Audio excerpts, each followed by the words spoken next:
The village of Lochdu had earned its reputation for tranquility the hard way. Nestled in a fold of the highlands, with its tidy cottages and winding streets, it seemed impervious to chaos, the kind of place where the loudest noise was the clatter of a milk bottle on a doorstep.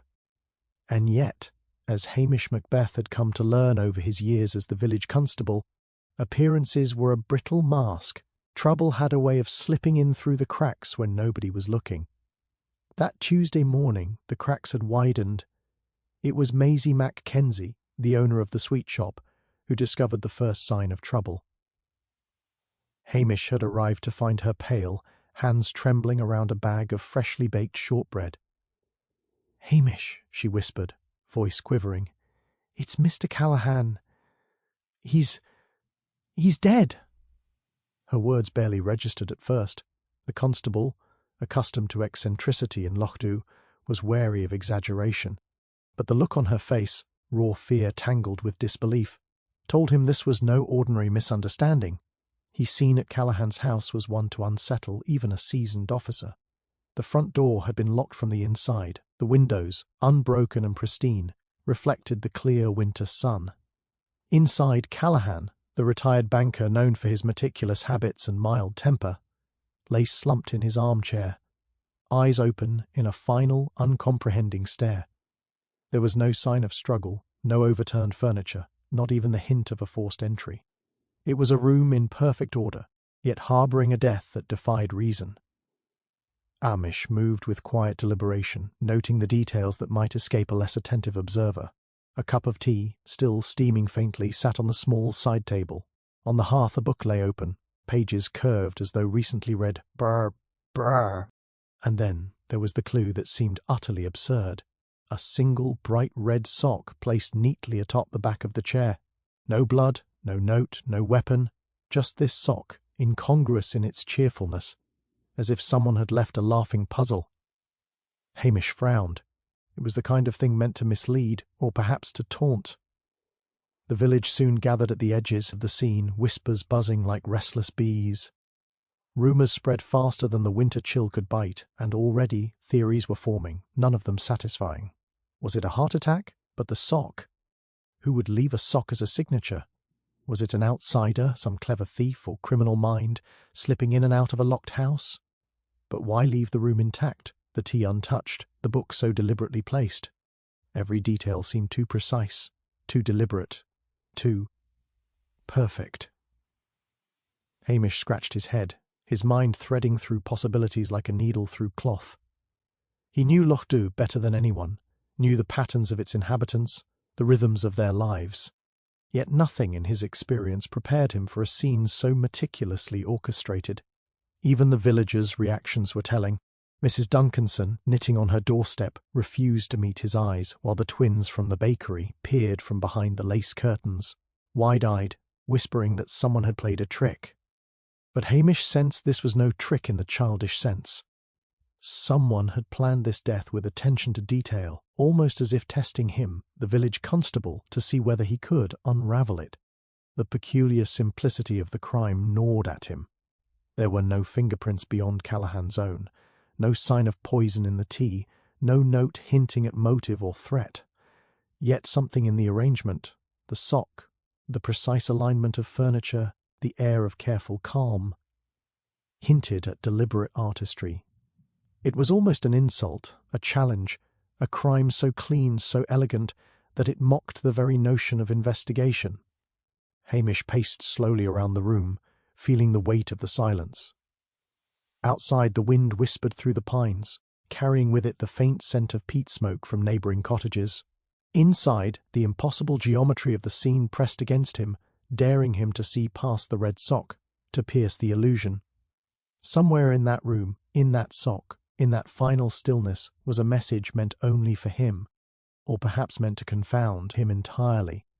He crouched, examining the chair, the tea, the book. He noted the angle of the pages, the way the sock's toe pointed toward the fireplace. A small, almost imperceptible smudge on the windowsill caught his eye, a dark streak against frost that had been disturbed. It was too slight to be noticed at first, but Hamish, trained in patience and observation, felt the stirrings of recognition. Whoever had committed this act had left a signature, but it was hidden, subtle, as if teasing him to look closer. And as he rose, gazing down the empty hallway of Callahan's perfect, lifeless home, Hamish knew one thing with certainty: this was no ordinary death. This was a puzzle, a crime crafted with care, and in the quiet, snow-dusted village of Lochdu, the constable could feel the tension of something extraordinary about to unfold. The red sock was only the beginning.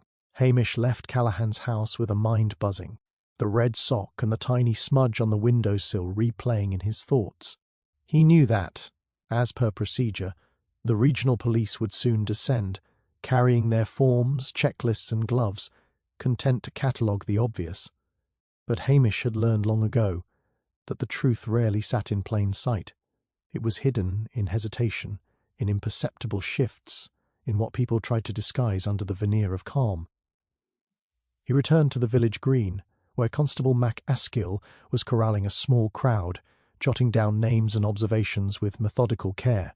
Hamish's eyes, however, swept over the scene, not the people but the minutiae, the dirt tracks leading to the back of the shop, a smear of something dark on the edge of a doorstep, a discarded knitting needle near the fountain that didn't belong to any local household he could recall.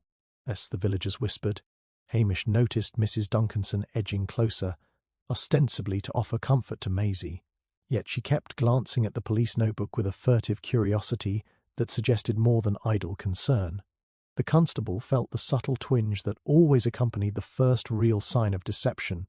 Mrs. Duncanson had the kind of face that aged with quiet dignity, but her hands, clasped tightly around her wool, betrayed a twitch of nerves, small, almost invisible, yet enough for Hamish to note. Wandered toward the sweet shop, ostensibly to speak with Maisie, but in reality to observe her reaction under scrutiny.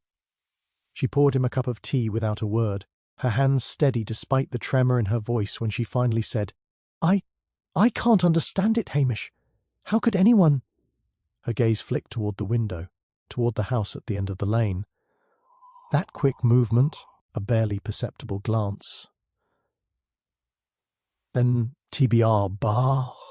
The instant she looked away sent Hamish's mind racing. Someone in this village was already shaping a story, a narrative, carefully calibrating it to conceal something. The trick was to see what didn't belong, the subtle deviation from routine. He returned to Callahan's house, now officially cordoned off with police tape, officers shuffling about with cameras and evidence bags. Hamish knelt by the fireplace again, eyes tracing the lines of soot and hearthstone. There was a faint dusting that had been disturbed, faint fingerprints smudged along the edges, not Callahan's. The pattern was peculiar, deliberate, yet hesitant, as though someone had tried to remove traces and had failed, leaving only a whisper of proof behind. Hamish made a mental note to have the prints examined, though he suspected that the telltale signs might already be fading. The book on the chair drew his attention again. He leaned closer, examining the pages and the fold of the spine. Most would dismiss it as trivial, but the page edges bore tiny flecks of ash, inconsistent with the fireplace's usual residue. It was almost imperceptible, yet Hamish's instincts whispered that it mattered.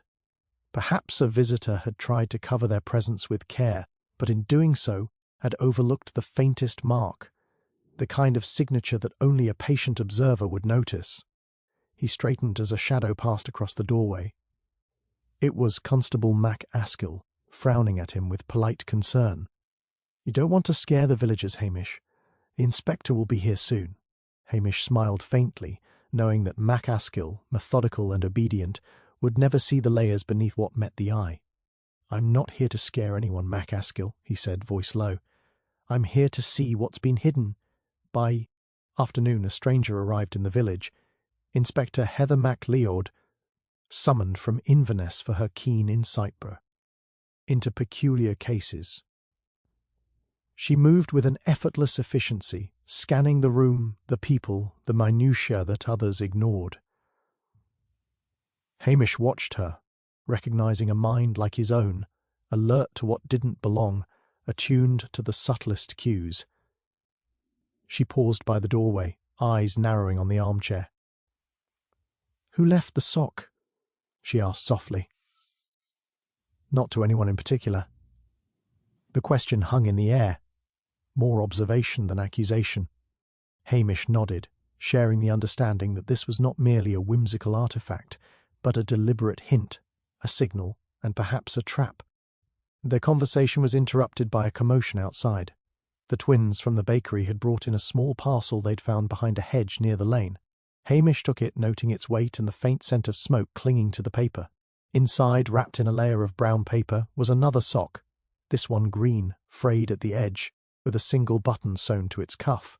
It was meaningless at first glance, yet Hamish's gaze sharpened.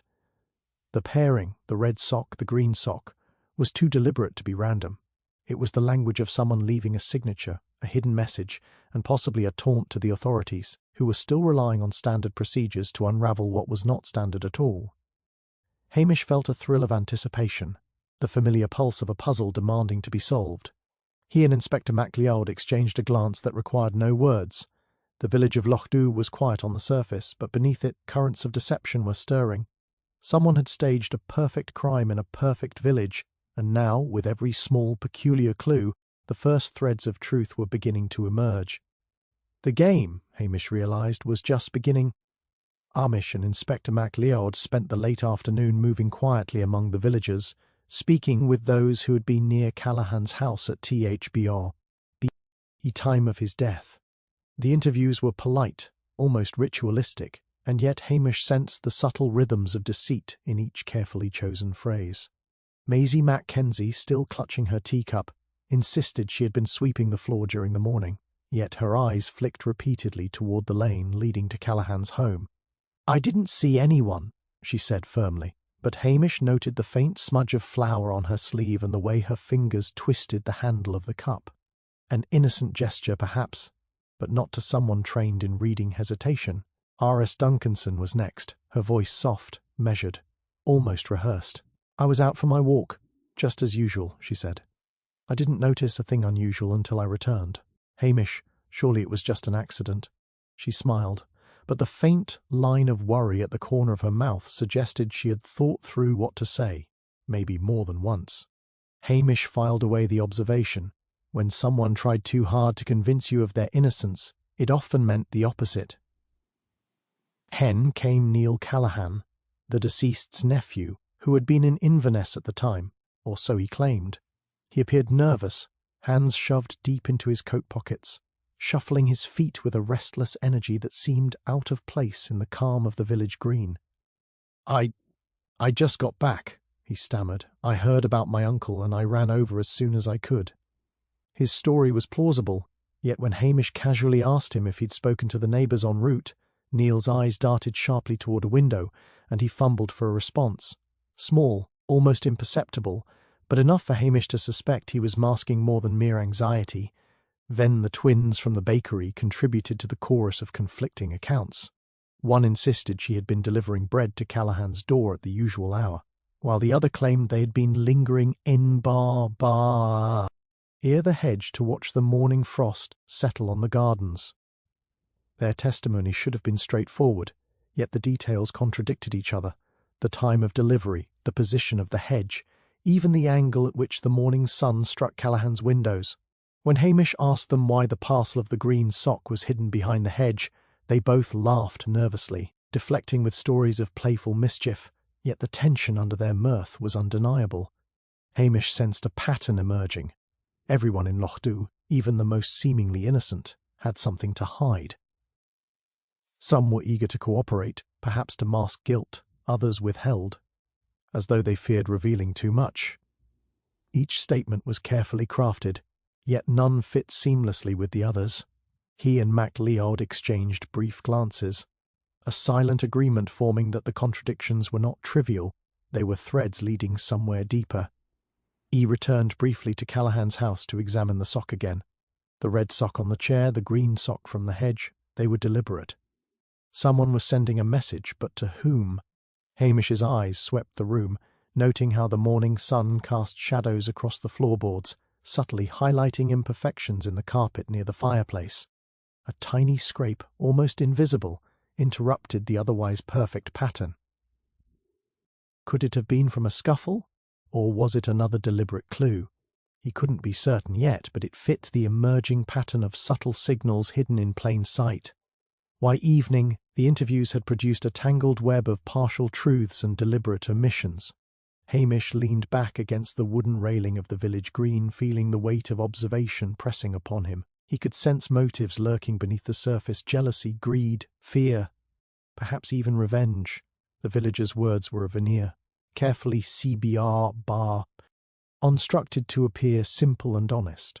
Yet beneath them, Hamish could feel the undercurrents of calculation. Inspector MacLeod approached him quietly, holding a small notebook. "They're all telling parts of the truth," she said softly, almost to herself. "The question is which parts, and why the discrepancies exist." Hamish nodded, acknowledging the complexity, yet confident that the puzzle was beginning to take shape. The deception was layered, subtle, and deliberate, and he could already see the first hints of a pattern emerging from the contradictions. Someone in Loch Dhu had played this game before, and their skill at weaving partial truths suggested an intelligence both cunning and patient. Hamish's gaze drifted across the village rooftops, shadowed now by the setting sun. The quiet lanes and familiar cottages seemed almost to hold their breath, as if the village itself were watching, waiting for the next move. Somewhere in the precise alignments, the small misdirections, the evasive glances, lay the key to understanding the perfect crime. Hamish tightened his coat against the chill, feeling that pulse of anticipation, the steady, unyielding certainty that the truth was hidden, but it could be found. And as night began to fall over Loch Dhu, he knew the investigation was only just beginning, that the voices of deception were speaking, and he would need to listen carefully to hear what they truly meant. Hamish spent the next morning retracing the threads of conversation and observation, seeking patterns amid the tangle of motives and half-truths. Loch Dhu, with its neat cottages and well-tended gardens, seemed calm under the soft winter light, yet beneath the village's orderly surface he could feel the coils of tension winding tighter. Every person he had spoken to presented a potential motive, yet no single reason accounted for the precision and theatricality of Bar. The crime. The red sock, the green sock, the subtle smudge on the windowsill. They suggested planning, intelligence, perhaps even a certain relish in orchestrating confusion. Whoever was behind Callahan's death had reason, and perhaps more than one. Maisie Mackenzie, for instance, had a quiet tension in her voice that belied her outward composure. On the surface, she loved her customers and lived a simple life, but Hamish knew her savings were tied up in a small inheritance from a distant relative, an inheritance she had mentioned once, almost in passing, to Callahan. Could greed have driven her to act, or had she merely stumbled across something she shouldn't have? Her alibi, that she was busy in the shop, checked out superficially, but the subtle flower on her sleeve and her persistent glances toward the lane suggested she had not been entirely forthcoming. Then there was Mrs. Duncanson, the sweet old widow whose air of propriety hid more than one quietly smouldering resentment. She had long been a confidant of Callahan, but Hamish remembered overhearing a conversation about a property dispute. The widowed woman had lost an adjacent plot of land in a deal where Callahan had benefited, albeit legally. The motive was subtle, not the explosive rage one might expect in a violent crime, but simmering resentment had a way of producing surprising actions, particularly in someone clever enough to cover their tracks. Isle Callahan, the nephew, presented a more immediate and conventional line of motive: inheritance. His nervousness, the rapid shifts in his story, and his instinctive glance toward the window suggested he was hiding more than mere anxiety about arriving late. Yet greed alone didn't explain the elegance of the scene, the deliberate placement of objects, the lack of obvious struggle. There had to be another layer, a secondary motivation masking itself beneath the First, even the twins from the bakery, who seemed so innocuous at first, were not entirely exempt. They had their own small disputes with Callahan over deliveries and access to the village green for a children's baking demonstration. Jealousy and pride, though less deadly than avarice or revenge, could have pushed them into unexpected behaviour, particularly if they had been manipulated or encouraged by a more cunning hand. Hamish considered the parcel behind the hedge, the green sock sewn with a single button, and realized that even minor irritations could be woven into a larger plan when someone was meticulous enough. Hamish and Mac Leod gathered in Callahan's house once more, reviewing the relationships, the grudges, the coincidences. Patterns emerged faintly, like constellations just beginning to form in a dark sky. He noted the intertwining of proximity and motive, Maisie's closeness to the shop and the lane, Mrs. Duncanson's access to knowledge of Callahan, habits, Neil's familial connection, and even the twins' awareness of the village's rhythm. Each person had the opportunity, each had a reason, yet none alone could account for the precision of the crime. The detective's eyes lingered on the fireplace and the tiny scrape near its edge, wondering if it was a subtle hint of confrontation or merely an overlooked imperfection. The socks remained puzzles, symbolic perhaps, or a code only the perpetrator understood. Hamish realized that the tangled motives created a maze, each thread looping and intersecting, obscuring the path to truth. Yet within that maze were signs, small footprints of intention, waiting to be followed.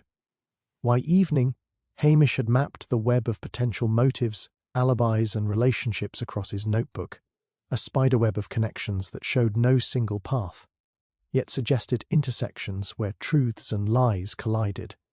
He and Mac Leod walked esparpart, lowly along the snow-dusted lane, voices low. "It's a complex pattern," she murmured.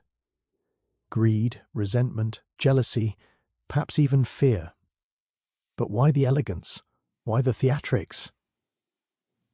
Hamish shook his head, a faint smile tugging at the corner of his mouth.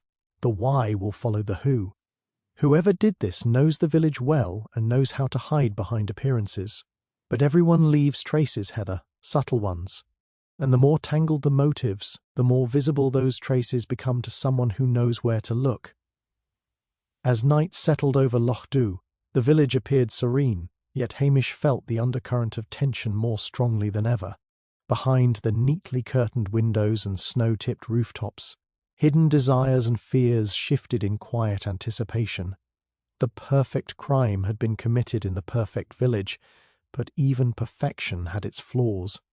Hamish knew the key to untangling the maze of motives lay in the intersections, the moments where greed met resentment, jealousy met fear, and deception brushed against opportunity. Somewhere in those crossings, he would find the truth, and he was patient enough to wait for it. The following morning, a glimmer of progress appeared, or at least it seemed so to the outside world. A search of Neil Callahan's apartment in Inverness had revealed a small packet tucked behind a loose floorboard, a handful of letters, addressed to his uncle, each one carefully folded and meticulously sealed. The letters spoke of minor grievances, complaints about inheritance disputes, veiled complaints about money owed, subtle demands. To anyone else, it was the smoking gun, a justification for suspicion, and the police were quick to seize upon it. Constable MacAskill was practically giddy as he reported the find to Hamish. "Looks like we've got him, Hamish." Everything points to Neil. The letters, the sudden return, the nervousness. It all fits, DBR, bar. Isn't it? The inspector in Inverness had already signalled that charges might follow, their routine procedures marching forward, as if the case were solved. Even some villagers whispered that justice had been served, relief softening their voices, but Hamish did not share their certainty. Standing in Callahan's house, he turned the letters over in his hands, noting the precision of the folds, the careful choice of words, the timing of their delivery. Someone else had clearly curated these grievances, planting them where they would be found, feeding a narrative for anyone eager to accept a tidy explanation.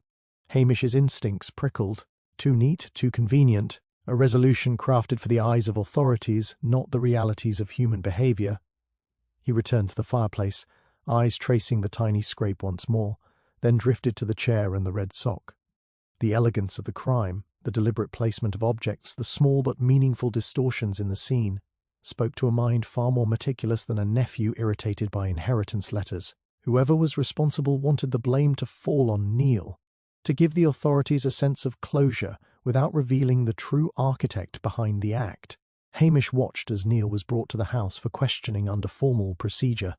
The young man looked pale, eyes darting nervously, but there was no malice in his demeanour. He answered questions faithfully, almost too faithfully, repeating the alibi he had given before. And yet when Hamish asked a casual, seemingly trivial question, whether Neil had noticed the pattern of shadows in his uncle's study that morning, Neil's hesitation was brief but telling. It was a hesitation of someone aware of being guided into a trap. Hamish filed it away, understanding that this small moment spoke volumes. The letters were meant to mislead, but the true story lingered elsewhere. Inspector MacLeod, meanwhile, moved through the scene with the professional detachment that had earned her reputation. She noted the evidence with approval, nodding to Hamish when he mentioned the inconsistency he had noticed. "Yes," she admitted, "it does feel almost staged, but it's subtle, very few would notice it." Hamish appreciated her candour. The case required patience, and she understood that the surface solution was rarely the end of the investigation.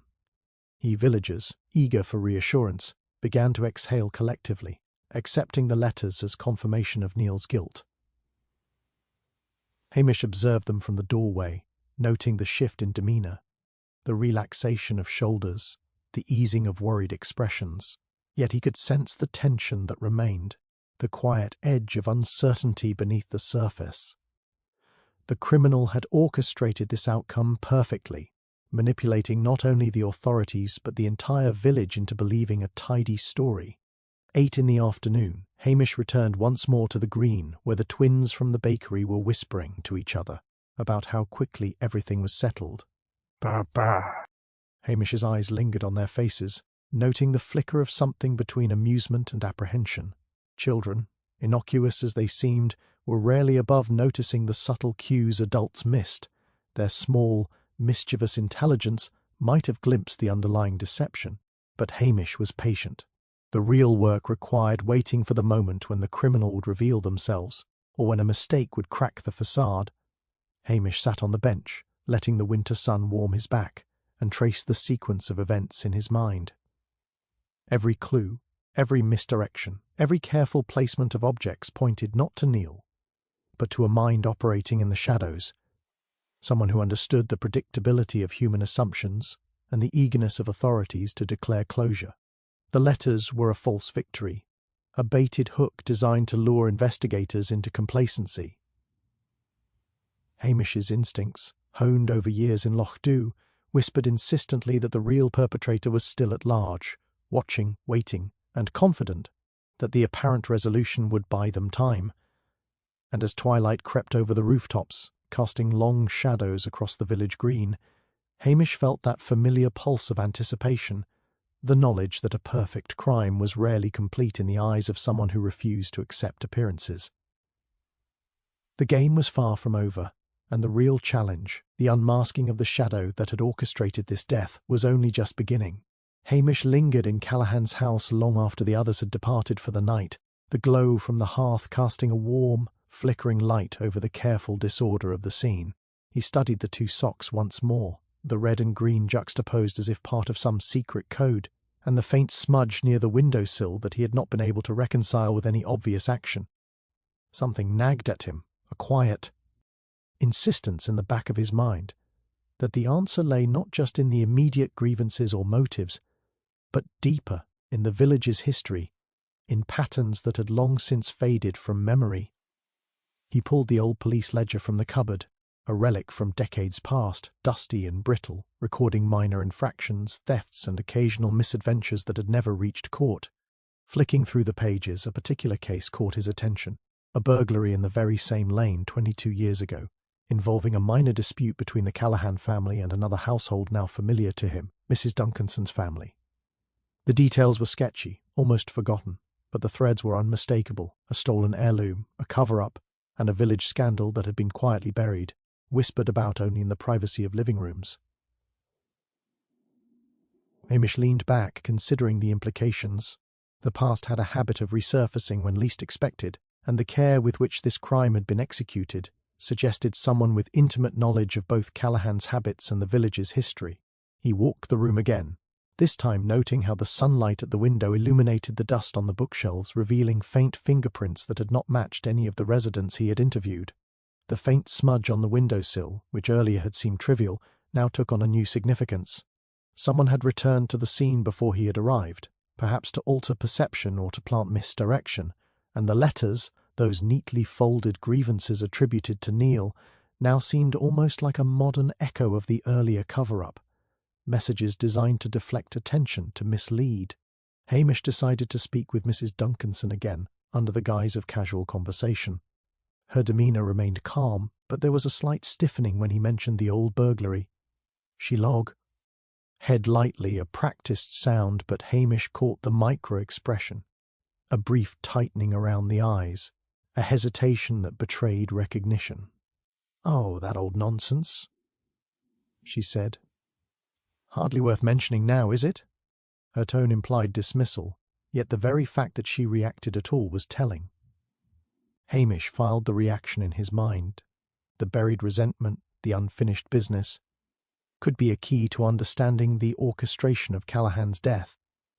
Meanwhile, the twins from the bakery, drawn by curiosity more than anything else, had begun whispering among themselves about the events of that long-ago scandal, having overheard their parents speak in hushed tones. Hamish listened discreetly, noting that even the children's fragments of memory formed a pattern linking the families, Callahan, Duncanson, and indirectly the Mackenzies. The connections were subtle, a chain of old grudges and rivalries that had simmered beneath the village's veneer of harmony for decades. Hamish returned to the green as dusk settled, the chill in the air sharp and clean. He traced the mental map of relationships, layering old grievances atop the current tensions. The more he thought, the more apparent it became that the crime was not merely about inheritance, petty jealousy, or a single act of malice. It was a culmination of history, an intricate ballet choreographed to exploit decades of intertwined motives. Every participant, knowingly or unknowingly, had been influenced by echoes of the past. He shared his thoughts with Inspector MacLeod as they walked slowly along the lane leading to Callahan's home. "This isn't just a present-day crime," he said quietly. "Someone has studied the village, its history, its grudges. They're exploiting old wounds, old alliances, and old resentments. That's why it looks so clean, so deliberate.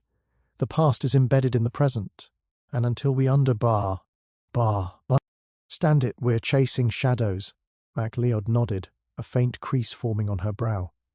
"So the letters, the socks, even Neil's nervousness, they're all part of a larger pattern, one that goes back years?" "Exactly," Hamish said. "And the real challenge," he added, his eyes scanning the silent rooftops against the darkening sky, "is identifying who has the knowledge and patience to use it like a weapon, someone who's waited decades for the right moment to strike, using the village's own history as their guide." Wind whispered through the pines, carrying a hint of smoke from distant chimneys. Loch Dhu seemed peaceful, yet Hamish felt the weight of buried secrets pressing down like the frost on the windowsills. Somewhere in the interplay of old grudges, forgotten disputes, and carefully concealed animosities, the true architect of the perfect crime lurked, and Hamish knew that uncovering that hidden hand would require patience, insight, and a keen understanding of both the present and the shadows of the past. Hamish woke early the following morning, the frost still clinging to the rooftops of Loch Dhu, and found himself returning to the quiet lane behind Callahan's house. The village slept under the silver light of dawn, and he moved slowly, thinking through the tangled web of motives, past grievances, and misdirections. He needed a way to unsettle the carefully constructed narrative that had been presented to the authorities, a method that would make the perpetrator reveal themselves without overt confrontation. Sometimes, Hamish thought, the mind betrayed itself when challenged in an unexpected way. He began with the simple observation that most of the villagers were operating under assumptions: Neil's guilt, the significance of the letters, and the apparent finality of the crime scene. Hamish decided to use a psychological tactic, one he had learned over the years. A quiet test of character, subtle enough that the person under scrutiny would not recognize it as a test, but strong enough to provoke a telltale reaction. He invited Mrs. Duncanson to the green, under the pretense of discussing arrangements for Callahan's memorial service. She arrived promptly, a faint smile fixed on her face, her posture impeccably calm. "Mrs. Duncanson," Hamish began casually, gesturing to a bench dusted with frost, I've been thinking about the past, that old dispute, the burglary, the events that stirred the village so long ago. It's curious, isn't it, how incidents from decades ago can influence the present. He watched her carefully, noting the way her hands clasped and unclasped, the subtle tension in her shoulders. "Oh, it was long ago," she said lightly, almost too lightly, her eyes flicking past him toward the empty lane. The villagers moved on. Why dwell on it now? Hamish allowed a slow smile to touch his own lips as if pondering aloud. Yes, perhaps. And yet, it's interesting how certain people never truly forget. Certain events leave an impression that guides actions, even subtly. Sometimes a minor grievance, remembered too vividly, can shape behaviour in ways one might not consciously realise. He let the statement hang in the crisp morning air, watching her face. For a moment she said nothing, lips pressed together, gaze dropping to the frost at her feet. Then, almost imperceptibly, her fingers trembled, and she shifted her weight from one foot to the other. It was a tiny motion, the sort of gesture almost anyone could overlook, yet Hamish recognised it instantly, the subconscious tell of someone confronted by the weight of long-held secrets. He pressed just a little further. "And then there's the matter of small, precise gestures," he continued, allowing his voice to remain neutral, conversational. "The way objects are placed, Sue. BTLE traces left behind, things that seem insignificant, yet when arranged carefully, they can communicate messages, even mislead others. Sometimes a simple red sock can say more than words ever could." Her composure wavered then, a brief flinch at the mention of the sock, almost invisible but caught by Hamish's trained eye. Her mouth opened slightly, hesitated, and then she composed herself, nodding as if in agreement with a thought he hadn't articulated. "I suppose people can be very clever, can't they?" she said, her voice unusually high-pitched, betraying a tension she could not entirely suppress. Hamish leaned back slightly, eyes steady on hers. "Clever indeed. But even clever people leave traces, often in ways they do not expect. The truly meticulous sometimes forget that others, if patient and observant, can see the pattern beneath the surface." The shift had been subtle, almost undetectable to anyone else. Yet for Hamish it was unmistakable. A crack had appeared in the carefully constructed mask, a fragment of truth breaking through layers of deception.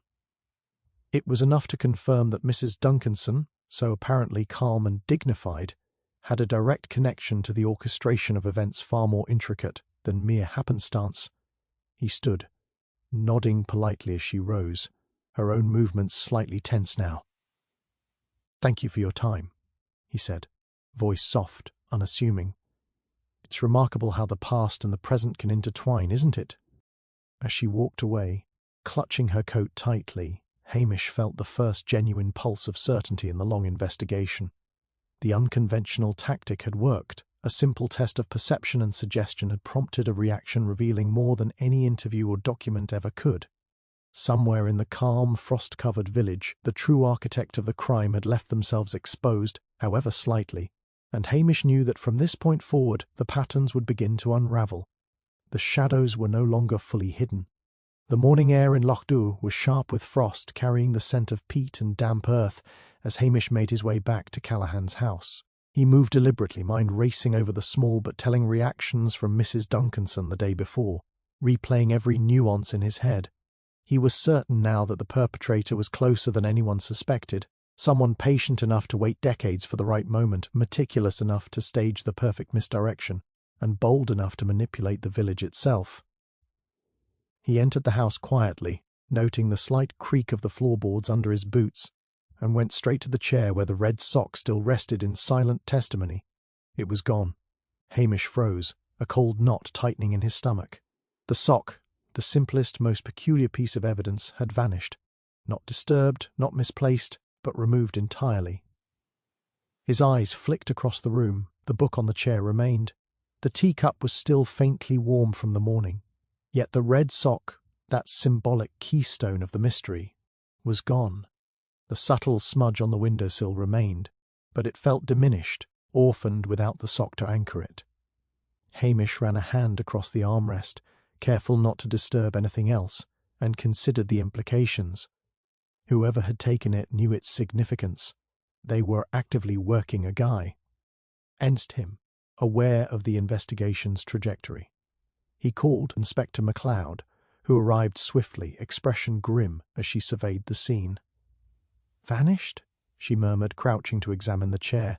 "No sign of forced entry, nothing else missing?" Hamish shook his head. "Nothing. The sock was here yesterday. Someone removed it quietly, deliberately. They knew what it represented." Beer MacLeod frowned, pacing slowly. "So they're watching us, guiding the narrative, controlling what we see and what we don't. Someone who's comfortable operating in the shadows, but bold enough to interfere directly. The stakes just went up." Hamish nodded, feeling the familiar pulse of anticipation sharpen into caution.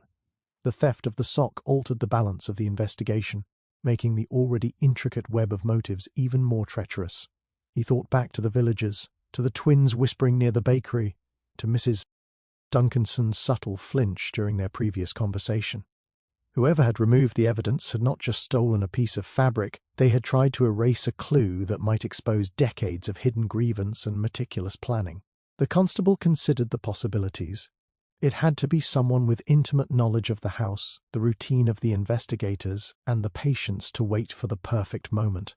That narrowed the field significantly, but it also made the crime more dangerous. A perpetrator who manipulated history and perception could easily manipulate people in real time, using the village itself as a shield.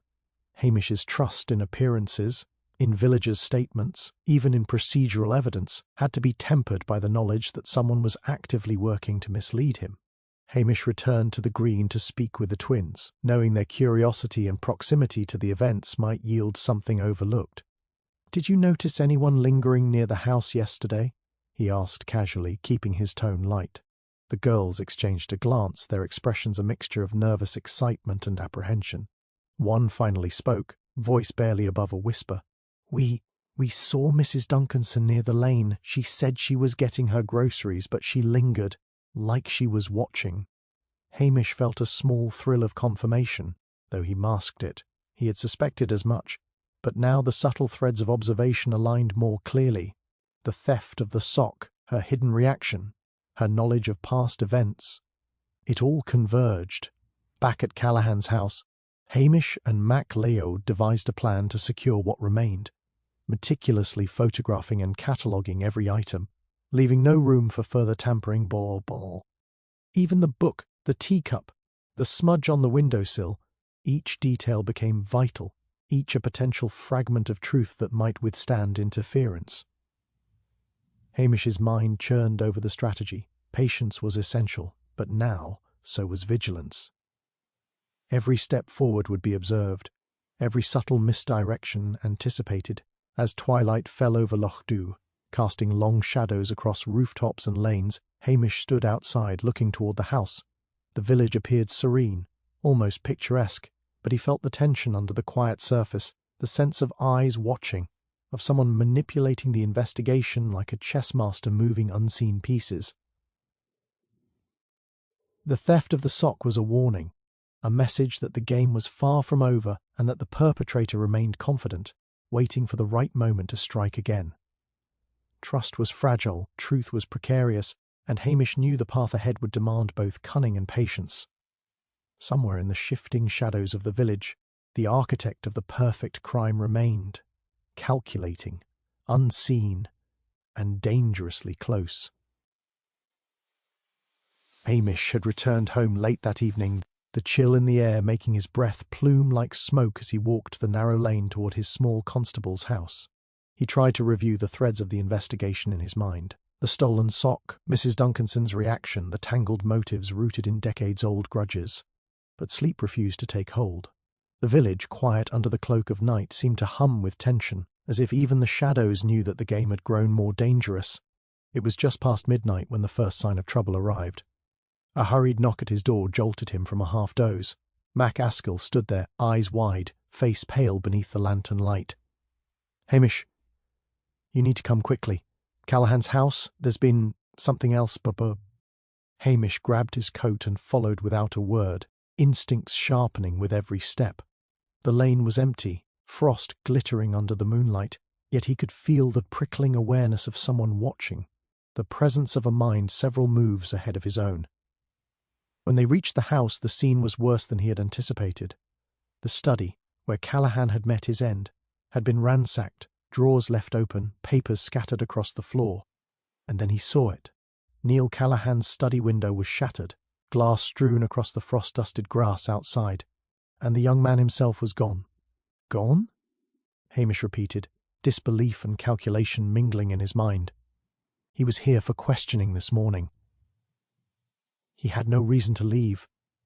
Mac Askill shook his head. The neighbours said they heard a crash around 11, then saw a shadow move away from the house. By the time they called, Neil was gone, no trace except the broken glass. Hamish moved carefully into the room, surveying the chaos. Among the toppled books and scattered letters, he noticed something that made his chest tighten. A second sock, identical to the green one from the hedge, placed deliberately atop the mess. Its presence was not accidental. Whoever had orchestrated this had a flair for dramatic signalling, making it clear that the game was far from over, and that Neil's disappearance was part of a larger design. He turned to Mac Leod, who had arrived quietly behind them, her eyes scanning the room with the precision of a predator. "This changes everything," she murmured. "They're escalating, moving from misdirection to direct action. They're not just covering their tracks anymore, they're controlling the narrative completely." "Etch!" Mish nodded grimly, his mind racing. The stakes had shifted. No longer was this a matter of unmasking a single manipulator of the village's history. Now someone had the audacity to interfere directly with the investigation, to remove a potential witness, and to send a clear, taunting message. The layers of deception, the careful orchestration, had become a weapon. He moved to the broken window, crouching, to inspect the frost and footprints in the soil outside. One set of tracks led away from the lane, winding toward the woods that skirted the village. The prints were small, light, almost deliberate in their obfuscation, suggesting someone careful, someone who understood how to mislead pursuit. Hamish felt the familiar tension in his chest, the recognition that the criminal was several steps ahead, testing his patience, gauging his reactions.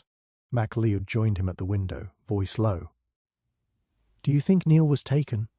Or that he's complicit? Bah!" Hamish considered the young man's nervous but earnest demeanour, the letters that had been found, and the pattern of misdirection. "I don't think he's complicit," he said finally. "I think he's the bait, or the shield. Whoever is orchestrating this wanted him out of the way, both to mislead us and to escalate the fear in the village. The true architect isn't done, not by a long shot. Brr." Outside, the wind stirred the bare branches of the pines, rustling leaves and carrying the faint, lingering scent of smoke from distant chimneys. Loch Dhu, calm by day, now seemed charged with latent menace, each shadow a potential hiding place for the unseen hand controlling events. Hamish's jaw tightened as he traced the footprints leading into the darkened woods, knowing that the next move could be crucial. The perpetrator was testing them, escalating, and the next act might not just be another clue. It could be deadly. E turned back to the interior of the house, scanning the scattered papers, the toppling furniture, and the second sock. The message was clear. The game had shifted.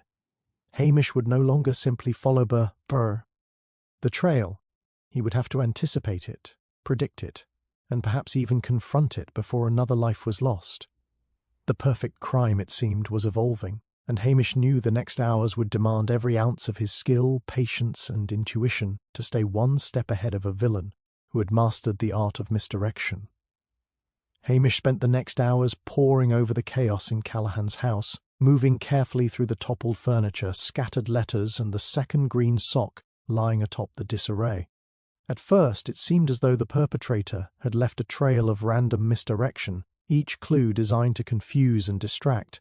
But as he traced the movement of objects, the patterns of disruption, and the footprints in the frost outside, something subtle began to emerge. The key, he realized, had been hidden in plain sight, woven into the minutiae that others dismissed as trivial. He crouched by the fireplace once more, scanning the small scuff marks along the edge of the hearth. Each mark, each subtle smear of ash, corresponded not to the positions of furniture or objects during the break-in, but to the habitual movements of someone familiar with the room. The pattern was precise, almost ritualistic, as if the perpetrator had been retracing actions learned over decades, testing each motion for the least possible disruption. Hamish's mind, honed by years of observing human behavior, recognized that the small, repeated gestures, the flick of a wrist when moving a book, the tilt of a chair, the way someone leaned to peer out a window, spoke volumes about their identity. Then it struck him, the socks. Not simply random markers, not just whimsical theatrics, but carefully selected signals, each colour and placement echoing a memory, a reference to past interactions in the village. The red sock had been placed on the armchair, echoing the hue of the drape's callig. Hans' niece had chosen years ago for his study, a detail only someone who had lived in the house or observed it closely could know. The green sock, frayed at the edge and sewn with a single button, mirrored the knitting Mrs. Duncanson had taken up after that old burglary scandal, the one that had left unresolved tension between her family and Callahan's. The symbolism was subtle, the clues hidden within the village's shared history, and yet perfectly intentional. Hamish rose slowly, piecing together the larger picture.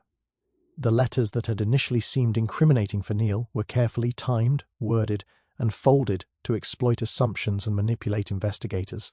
The disappearance, the second sock, the ransacked study, all were extensions of a single deliberate strategy to control the narrative, to hide the truth within a sequence of apparent chaos.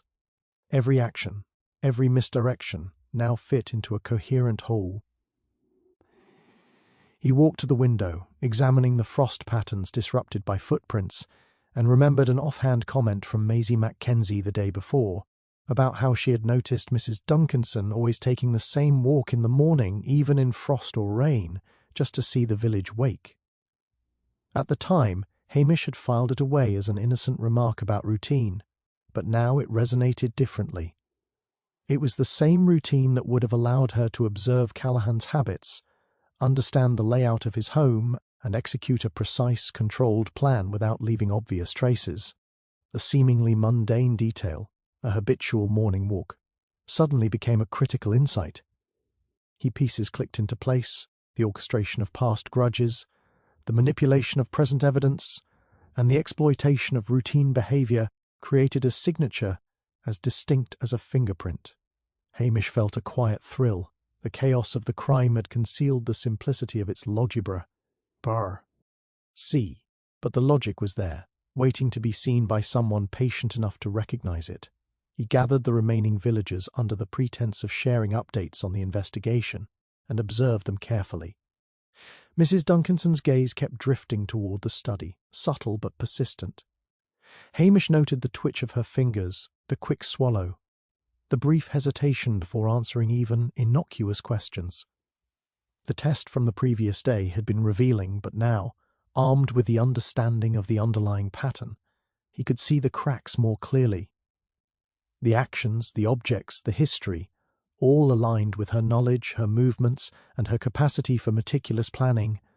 By evening, Hamish and MacLeod had reconstructed a mental map of events, placing each object, each action, and each deceptive manoeuvre within the framework of the village's shared past, and Mrs. Duncanson's intimate familiarity with it. The chaotic surface of the crime was an elaborate mask, but underneath it, the true pattern emerged. One person, patient and precise, using history, habit, and human expectation to orchestrate what appeared to be an unsolvable crime. The truth had been in plain sight all along, hidden not in dramatic gestures but in the quiet, deliberate rhythm of ordinary life, now finally illuminated under Hamish's careful scrutiny. Hamish spent the next morning walking the quiet lanes of Loch Dhu, letting the frost crunch underfoot as he reviewed the emerging pattern in his mind. The details of the crime, the stolen sock, the orchestrated letters, the second green sock atop the ransacked study, formed a lattice of deliberate gestures, each pointing to a meticulous mind that had studied the village, its rhythms and its history. But Hamish knew that understanding the method was only part of the puzzle. The true motive, the engine behind such precision, remained hidden. Bah! He returned to Mrs. Duncanson's cottage under the guise of seeking clarification about past village records, noting the small, familiar garden path and the way she moved with deliberate care. Her composure, always impeccable, was slightly off, an almost imperceptible tension in the hands she used to arrange her teacups.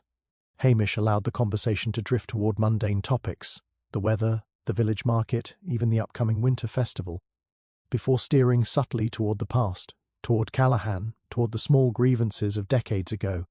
"You've lived here a long time," he began softly, watching her hands fold and unfold in restless rhythm. "You've seen how things change, how people age, how grudges linger. Sometimes it isn't money or property that matters, it's the quiet persistence of being overlooked, dismissed, or slighted." Mrs. Duncanson's smile faltered for a fraction of a second, a fleeting tremor that betrayed her inner agitation. "We all have our disappointments, Hamish," she said carefully, "but they are just that, disappointments. Yet some disappointments," he pressed gently, "can fester over time, quietly shaping thoughts, decisions, and actions. They can evolve into precise acts, designed not just to punish, but to prove a point, to reclaim control, to rewrite the story in a way the world must notice." Her fingers tightened around the teacup, knuckles whitening. Hamish leaned forward, voice calm but insistent. Callahan had influence, reputation, a certain mastery over the village's affairs, but someone felt overlooked by that influence, someone who believed that subtlety alone could never convey their perspective, someone who wanted to demonstrate once and for all that they could orchestrate the narrative completely, bending the present with the past as a guide. For a heartbeat, Mrs. Duncanson said nothing. Then she exhaled slowly. A sound that seemed to release years of carefully controlled restraint. "You think it's all about grudges," she murmured, almost to herself. "That it's about revenge or justice. But it isn't. It's about recognition, about being seen. All my life, I was invisible. People remembered debts, minor disputes, small slights, but they never noticed me." Callahan, with all his presence, his influence, he symbolized everything I had been denied. And now, at last, I am the one shaping the story, the one controlling what the village sees and believes. Hamish sat quietly, letting the confession settle in the air between them. The motive was not simple greed, not petty jealousy, nor even conventional revenge. It was a psychological imperative, a compulsion rooted in decades of invisibility and suppression. The crime, the misdirections, the stolen evidence, the manipulation of Neil's apparent guilt, all were elements of a larger plan to assert existence, to demand recognition from a world that had overlooked her. "You planned everything with care," Hamish said finally, his voice steady, deliberate. "The socks, the letters, the routines, even Neil's disappearance.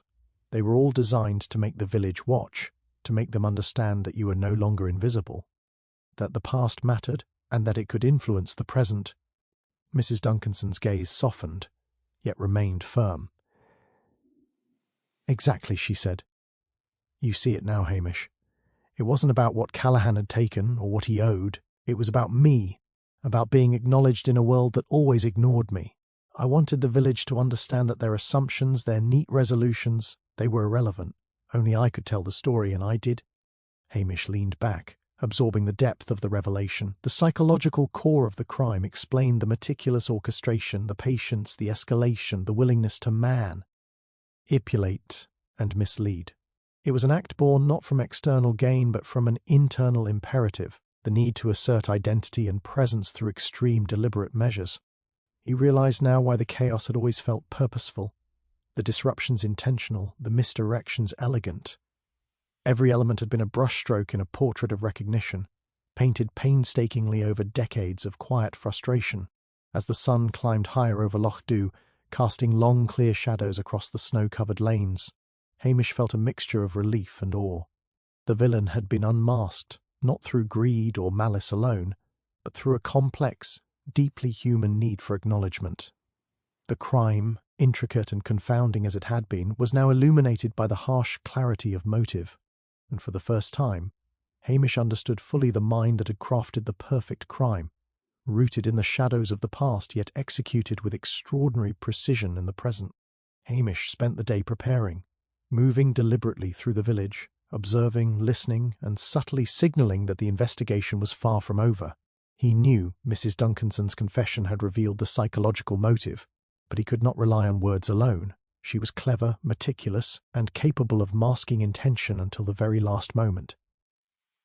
To ensure a resolution, he needed a setting where her need for control would work against her, where the careful orchestration of the past could be mirrored in the present, forcing her hand. He invited her to Callahan's house once more, ostensibly to discuss arrangements for returning Neil safely and to go over the letters and remaining evidence. She arrived mid-afternoon, composed as ever, eyes scanning the room with the faintest trace of suspicion. Hamish gestured for her to sit in the familiar armchair, now devoid of the missing sock, but positioned precisely here. He wanted her. "I thought we might review the sequence of events," Hamish began, voice calm, inviting, the kind that encouraged someone to fill the silence themselves. "It's fascinating, isn't it, how the past shapes the present? How a small detail, unnoticed at first, can alter perception completely." Mrs. Duncanson tilted her head slightly, hands folded in her lap. "Indeed," she said softly. "But you, of course, are the one noticing—" Hamish nodded. "Yes, but I can only notice patterns that exist, and the patterns are yours, not mine. Every sock, every letter, every calculated action, they all follow your design. You've created a narrative that misleads, distracts, and ultimately commands attention. And yet, even the most careful design contains a signature, however subtle." Her eyes flickered, a shadow crossing her expression, but she said nothing. Hamish let the pause stretch, allowing the weight of observation to settle on her, a gentle pressure that encouraged self-revelation. He moved to the desk and carefully laid out the letters, arranging them in the precise sequence they had been discovered, alongside photographs of the study, the scuff marks, the footprints, and the remaining green sock. "You see," he said, pointing to the subtle alignments, "the orchestration is impressive, but it also leaves traces. Repetition, consistency, preference. Small habits reveal far more than misdirection ever can. You relied on them, thinking them invisible, but they are not."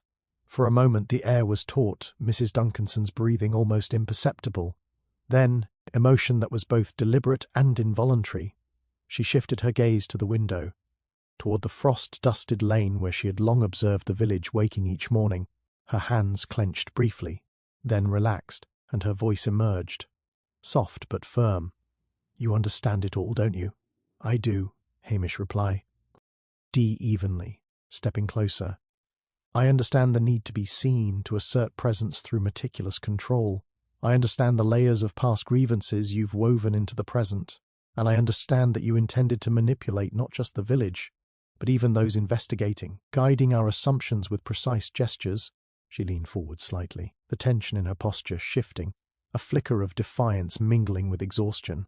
"Then you must know why it had to be done, why it had to be perfect. Otherwise it would have been meaningless." Hamish's eyes never wavered. "Yes, but perfection can only exist under observation. You are no longer invisible. And now your actions must be accounted for. The patterns, the history, the signals, they all point to you. The trap is not in the evidence alone. It's in the psychological imperative that compelled you to act." For a brief, charged moment, it seemed as if she might attempt one last desperate maneuver, to flee or strike, testing the control she had wielded for decades. But the weight of inevitability, the careful framing of the room, and Hamish's unwavering presence held her. She exhaled slowly, the defiance fading, and sank back into the armchair. "I see," she whispered. "It's over, then?" Hamish nodded. "It is. And you will face the consequences, not for greed or revenge, but for the need to be seen, for taking control in a way no one else could. That need brought this entire chain of events into being, but it cannot dictate the resolution." Outside, the village remained quiet, unaware of the tension that had filled the study just moments ago. Hamish felt a calm satisfaction settle over him, the culmination of patient observation, careful deduction, and the precise orchestration of his own. The final confrontation had not required violence nor force. It had required understanding, patience, and the ability to illuminate the patterns hiding in plain sight. The perfect crime, complex and psychologically intricate, had finally met the steady scrutiny it could not withstand. The village of Lochdu seemed to exhale as the news spread of Mrs. Duncanson's confession. By mid-morning, the streets were calm, the frost sparkling in the low winter sun, and even the most sceptical villagers began to whisper that the mystery had been resolved. Hamish moved through the green with the measured steps of a man still wary, glancing at familiar faces. The twins from the bakery, Mrs. Mackenzie tending her shop window, and even Neil, who had returned quietly once arrangements for his safety were assured. Everything appeared to settle, neat and resolved, yet Hamish felt the familiar prickle of unease, the instinctive awareness that in a case layered with deception, resolution could be illusory. He returned to Callahan's house for a final review, cataloguing the remaining evidence and confirming that the letters, photographs, and the recovered green sock were securely in place. Inspector MacLeod joined him, noting the calm of the room. "It seems over," she said softly, almost relieved. "The confession, the evidence, it all fits. The village can rest now." "Etch!" Mish nodded but remained silent for a moment, eyes drifting to the window in the frost outside. Something subtle, a flicker of movement in the corner of his vision, caught his attention, a shadow shifting behind a curtain, almost imperceptible. He turned, curiosity sharpening into alertness, but saw nothing when he approached the window. Still, the instinct that had guided him through the previous twists of the case refused to be ignored. "Shh!" Returned to the study and spread the letters once more, scanning the folds, the handwriting, and the sequence of delivery.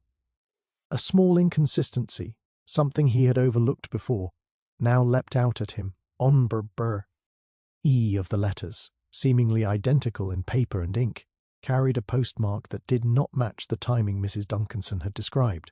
The postmark was from a different village entirely, nearly 30 miles away, a detail almost invisible to anyone not examining the evidence meticulously. Hamish's mind raced. If the letter had originated elsewhere, it meant that someone else had been involved, someone who had understood the larger pattern, someone who had subtly orchestrated the flow of evidence to misdirect both the authorities and Mrs. Duncanson herself. He shared his observation quietly with MacLeod. "This isn't over," he said, pointing to the postmark. Mrs. Duncanson was meticulous, yes, but someone else, someone outside of her immediate sphere, has been guiding her, or at least providing the tools and cues to execute her plan. Bah. The realization hit like a cold wind. The confession, the patterns, even the carefully staged misdirections had been influenced, perhaps subtly manipulated, by a secondary actor. Hamish immediately recalled the reactions of several villagers over the past weeks, the ones who seemed too eager to assist, who offered information that was almost, but not quite, correct. One name rose in his mind, the village historian, Mr. Alastair Grant, a quiet man, always present during discussions of past events, who had access to both records and recollections of old grudges.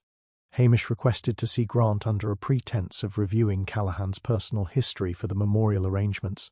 The historian arrived promptly, his usual calm demeanour slightly taut, as Hamish began casually speaking about village history, Callahan's life, and the decades-old disputes. As Hamish carefully laid out the sequence of letters and misdirections, he observed Grant's reactions, subtle tightening of the jaw, flickers of impatience in the eyes, the faint tremor in his fingers as he adjusted his spectacles. "You've always been meticulous about history, Mr. Grant," Hamish said softly. "You know which events linger, which grudges simmer unseen, and which memories can be used to influence the present." Grant's smile, polite and controlled, faltered. I simply keep records," he said, voice steadier than his body language suggested. Hamish leaned closer, voice calm but insistent. "These letters, the placement of objects, the manipulation of witnesses, they require knowledge of past events, patterns of behavior, and the ability to anticipate human reaction. Someone provided the framework to Mrs. Duncanson, whether she realized it or not. That someone had access to the archives, to the stories of every slight and grievance in this village. That someone is you. For the first time, Grant's mask slipped. Hi. S. fingers twitched, his eyes widened, and he leaned back slightly. You don't understand, he began, voice faltering. I only wanted to see, to ensure the story of the village, of its past, wasn't lost. I never meant... Hamish's gaze was steady. Intentions matter little when actions result in death, fear, and manipulation. The perfect crime wasn't complete until you intervened, supplying the invisible scaffolding that allowed Mrs. Duncanson's actions to succeed. Grant sagged in the chair, realization and defeat washing over him. Hamish finally allowed himself a subtle nod. The last twist of the case had revealed the hidden architect, the unseen hand guiding even the confessed culprit. The investigation, intricate and tortuous, had not only exposed a psychological motive and meticulous planning, but had also uncovered the subtle secondary mastermind, whose desire to control history had intersected fatally with personal grievance. Loch Dhu, at last, seemed poised to breathe. But Hamish knew the delicate interplay of human ambition, memory, and perception had left its mark indelibly on the village.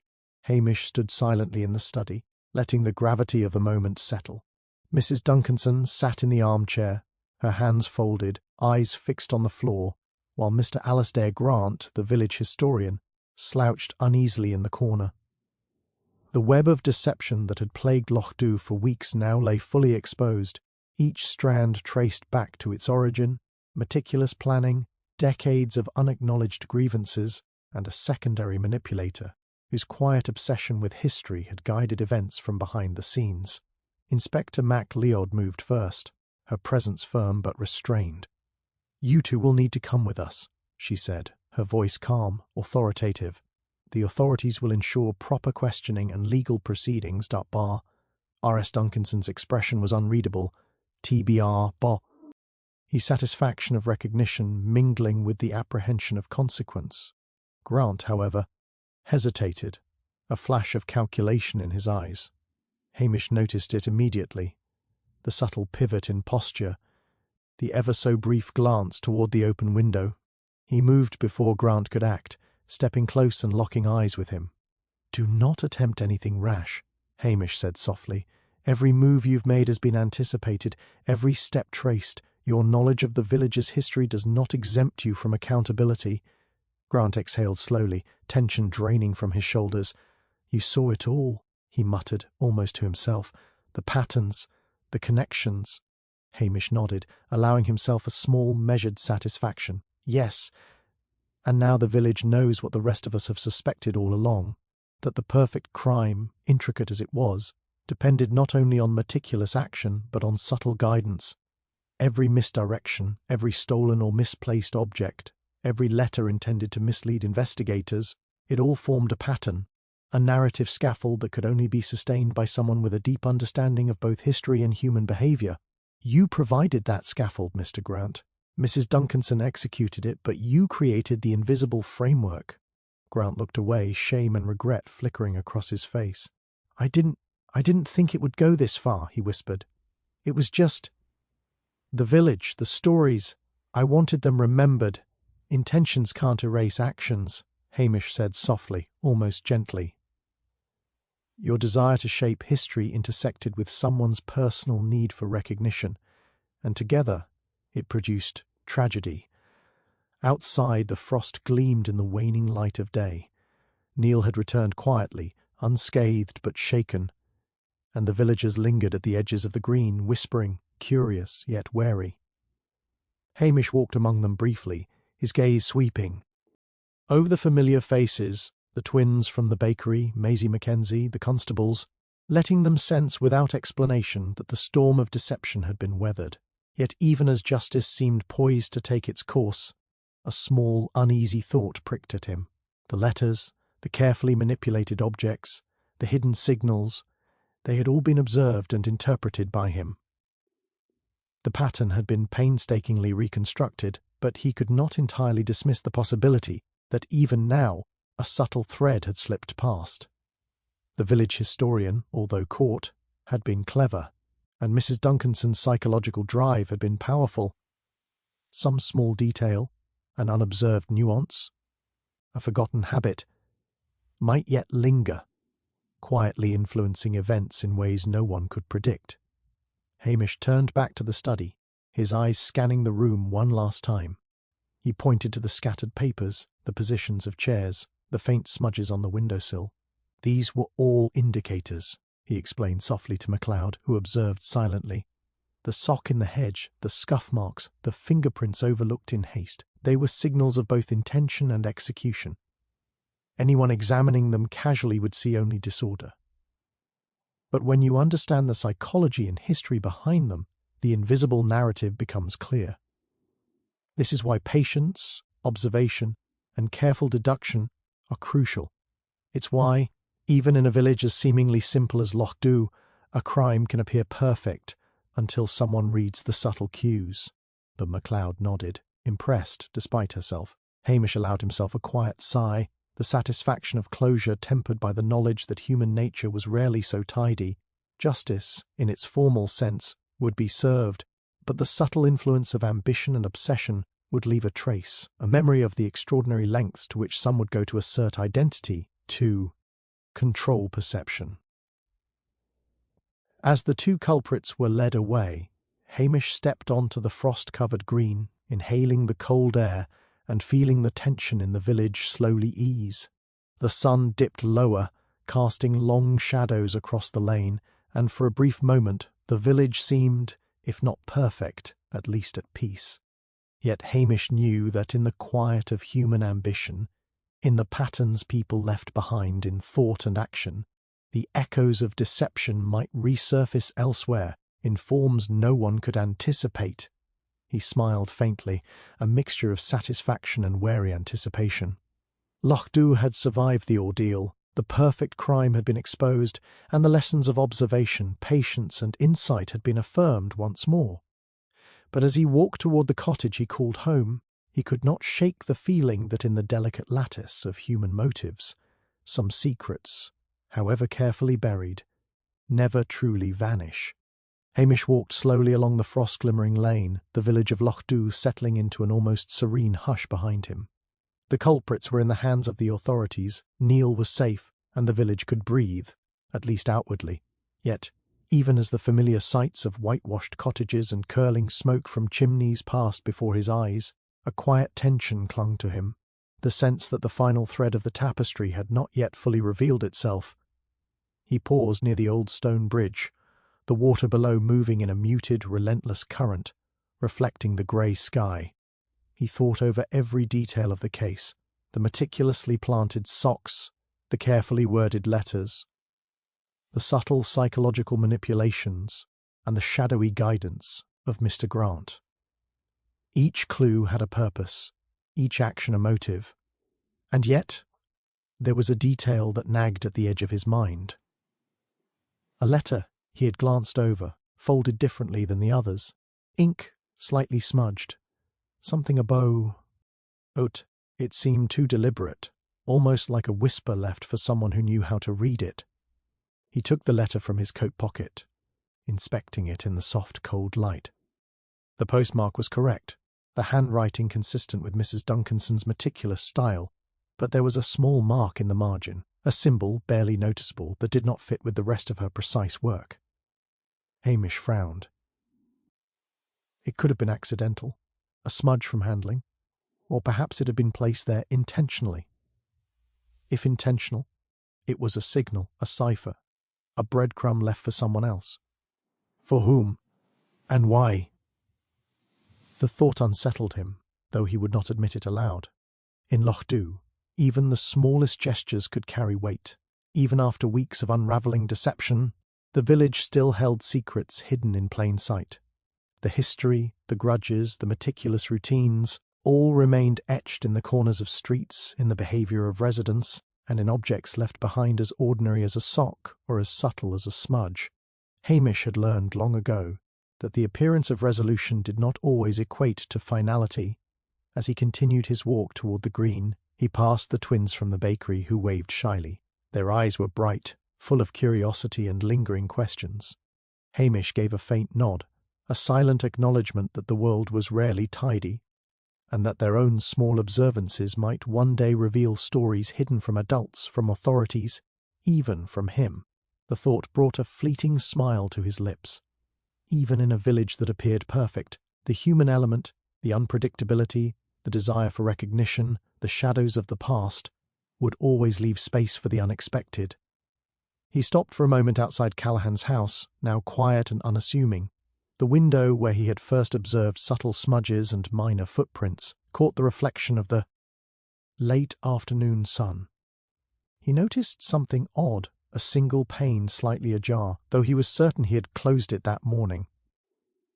Perhaps it was the wind, perhaps the oversight of hurried officials, or perhaps, he allowed himself the thought, perhaps a final deliberate signal from someone who knew the case had been solved, yet wanted to remind him that nothing was ever truly finished. Hamish drew in a slow breath, the cold air filling his lungs, and tucked the letter back into his coat.